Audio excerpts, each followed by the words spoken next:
एक बार की बात है, एक छोटे से कस्बे में एक पुरानी ट्रेन चलती थी। इस ट्रेन के गार्ड का नाम रामू था।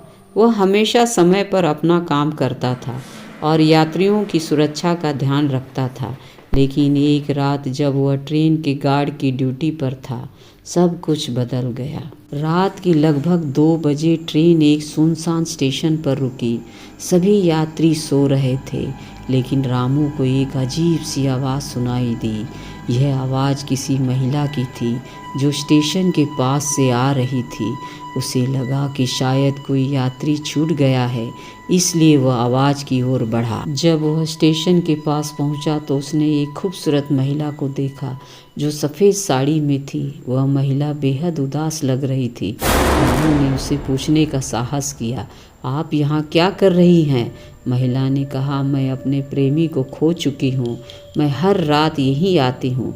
रामू को उसकी कहानी सुनकर दुख हुआ। उसने उसे समझाने की कोशिश की, लेकिन तभी अचानक महिला गायब हो गई। रामू हैरान रह गया। वह वापस ट्रेन में लौटा, लेकिन उसके मन में उस रहस्यमय महिला की छवि बस गई थी। अगले दिन रामू ने स्टेशन के पुराने रिकॉर्ड चेक किए और पता चला कि उस महिला की 1 साल पहले एक दुर्घटना में मृत्यु हो गई थी। वह रोज उस जगह आती थी जहां उसका प्रेमी ट्रेन से यात्रा करता था।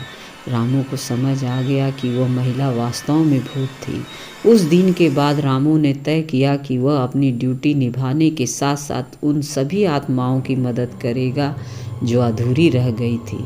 और तभी से वह ट्रेन के गार्ड के रूप में न केवल यात्रियों की देखभाल करता था, बल्कि भूतों की भी। इस घटना के बाद ट्रेन में यात्रा करने वाले यात्रियों ने कहा कि उन्हें कभी भी सफ़ेद साड़ी वाली महिला का एहसास होता है, लेकिन अब वह किसी को नुकसान नहीं पहुंचाती थी।